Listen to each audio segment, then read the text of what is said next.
আজকে একটু তাড়াতাড়ি রান্নাটা কমপ্লিট করেছি আর আমার খুবই পছন্দের একটা মাছ রান্না করেছিলাম। আর রান্না তাড়াতাড়ি করার কারণ আমার কিছু অর্ডারের কাজ ছিল। আজকে কিছু জার কেকের অর্ডার ছিল। তো সেই কেকগুলোই তৈরি করছিলাম। কিছু ভ্যানিলা আর কিছু অরেঞ্জ কেকের অর্ডার ছিল। তো সবকিছু কিভাবে কমপ্লিট করলাম সেই সবকিছু নিয়েই থাকছে আজকের ভিডিও। তো এই তো সকাল সকালই নাস্তা কমপ্লিট করে আমি রিদওয়ানকেও স্কুলে পাঠিয়ে দিয়ে এবারে রান্না শুরু করে দিয়েছি। আর যেহেতু বাসায় আমরা একাই আছি তাই খুব বেশি রান্না বান্না করতে হচ্ছে না, জাস্ট একটা তরকারি রান্না করব। তো এখানে আমার আজকে খুবই পছন্দের একটা মাছ রান্না করছি, যেটা আমার ভীষণ ভালো লাগে খেতে।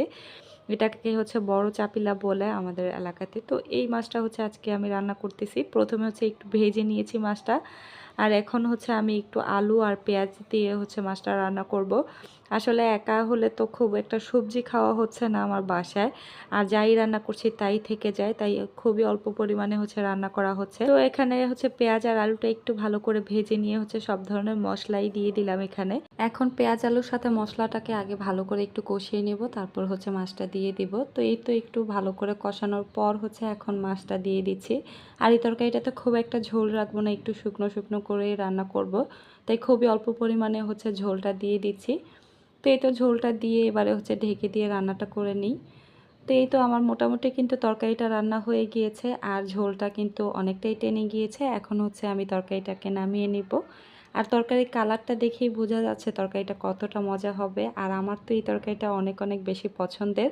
এই মাছটা কারা কারা পছন্দ করেন অবশ্যই কমেন্টে জানাবেন। আর এদিকে রান্না শেষ করে এখন চলে আসছি কেক তৈরি করতে। আর আজকে দুই ফ্লেভারের কেক তৈরি করব, একটা ভ্যানিলা আর একটা অরেঞ্জ ফ্লেভারের। আর দুইটা কেকেরই বেচ আমি একসাথে তৈরি করছি, তাই এখানে 5টা ডিম আর 1 কাপ পরিমাণ চিনি দিয়ে খুব সুন্দর করে আগে বিট করে নিলাম। তো এরকম ফোমি ভাব যখন চলে আসবে তখন এখানে আমি 1/3 কাপ পরিমাণ তেল দিয়ে দিচ্ছি। তো এবারে জাস্ট তেলটা আমি একটু বিট করে মিশিয়ে নিচ্ছি, খুব বেশি বিট করার প্রয়োজন নেই।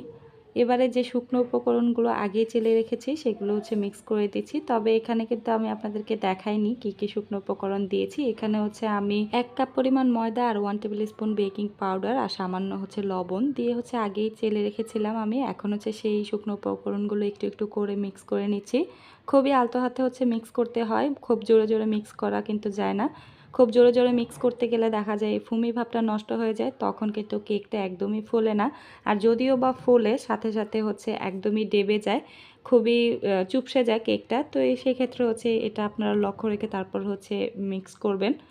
তো এই তো আমার সম্পূর্ণ ব্যাটারটাই কিন্তু একদমই মিক্স করা হয়ে গিয়েছে। এখন আমি এটার মধ্যে ফ্লেভার অ্যাড করব। আমি কিন্তু এখন পর্যন্ত ফ্লেভার অ্যাড করিনি। তো আমি কিছুটা পরিমাণ ব্যাটার আরেকটা বাটিতে নিয়ে নিচ্ছি, যেহেতু দুইটা ফ্লেভার অ্যাড করব তাই দুইটা পাত্রে নিয়ে নিলাম। একটা পাত্রের ব্যাটারে আমি ভ্যানিলা এসেন্স দিয়ে দিলাম। এটা ভ্যানিলা ফ্লেভারের কেক তৈরি করব, তাই একটু ভ্যানিলা ফ্লেভার দিয়ে আমি জাস্ট মিশিয়ে নিচ্ছি। এখন আমি মোল্ডের মধ্যে দিয়ে দিচ্ছি। মোল্ডে আগেই আমি একটা কাগজ বিছিয়ে তেল ব্রাশ করে রেখেছিলাম। তো এই তো মোল্ডে ঢেলে দিয়ে একটু ট্যাপ ট্যাপ করে নিচ্ছি। এখন এটাকে বেক করে নিব। আর বাকি যে ব্যাটারটুকু ছিল সেটার মধ্যে আমি একটু অরেঞ্জ এসেন্স দিয়ে দিলাম, আর সাথে একটু ইয়েলো ফুড কালার দিলাম। এখানে কালারটা কিন্তু অপশনাল, তবে কালারটা দিলে দেখতে অনেক বেশি সুন্দর লাগবে, আর এটা যে অরেঞ্জ কেক সেটা বোঝা যাবে, তাই আমি এখানে ইয়েলো ফুড কালারটা ইউজ করলাম। তো এবারে আমার ভালো করে মিক্স করা হয়ে গিয়েছে। এখন একটা মোল্ডের মধ্যে আমি এটা দিয়ে দিচ্ছি। তো এটাকেও আমি সুন্দর করে বেক করে নিচ্ছি। তো এই তো আমার দুইটা কেকই কিন্তু খুব সুন্দর করে বেক করে নিয়েছি। তারপর আমি এভাবে গুঁড়ো করে নিয়েছি। এটা আমার অরেঞ্জ ফ্লেভারের কেকটা, আর এটা ভ্যানিলা ফ্লেভারের কেক। আর এদিকে আমি একটু ক্রিমও তৈরি করে নিয়েছি, আর এটাকে আমি খুব সুন্দর করে বিট করে নিয়েছি। এবারে আমি এরকম সাইজের জার নিয়েছি।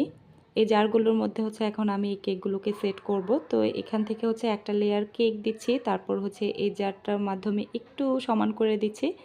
তারপর একটা লেয়ার ক্রিম দিয়ে দিচ্ছি। আপনারা দেখে নিশ্চয়ই বুঝতেই পারছেন যে আমি কিভাবে করছি। আর এই জার কেকগুলো কিন্তু ক্যারি করা খুবই ইজি, তাই অনেকেই এই জার কেকগুলো অনেক বেশি পছন্দ করেন। আর এটা খেতেও কিন্তু অনেক বেশি মজা। তো এবারে আরেকটা লেয়ার আমি কেক দিয়ে দিচ্ছি। তো এভাবে করে প্রত্যেকটা লেয়ার আমি সেট করে নিব। একটা লেয়ারে কেক, আরেকটা লেয়ারে ক্রিম, এভাবে করে আমি কেকটা সেট করে নিচ্ছি। আর উপর দিকে একটু আমার মনের মতো করে ডিজাইন করে দিব, আপনারা যার যেমন পছন্দ তেমনভাবে করতে পারেন। তো এই তো আমার এটা কিন্তু সেট করা হয়ে গিয়েছে। এখন আমি একটু ডিজাইন করে নিচ্ছিলাম। তো এই তো আমার ভ্যানিলা ফ্লেভারের কেকটা কিন্তু একদমই কমপ্লিট। এখন হচ্ছে আমি সেমভাবে সবগুলো ডিজাইন করে নিব। এখানে হচ্ছে অরেঞ্জ ফ্লেভারের কেকটাও আমি সেমভাবেই করে নিচ্ছি। তো একটা লেয়ার হচ্ছে কেক দিলাম, একটা লেয়ার হচ্ছে ক্রিম। তো এইভাবে করে হচ্ছে প্রত্যেকটা লেয়ার সেট করে নিচ্ছি।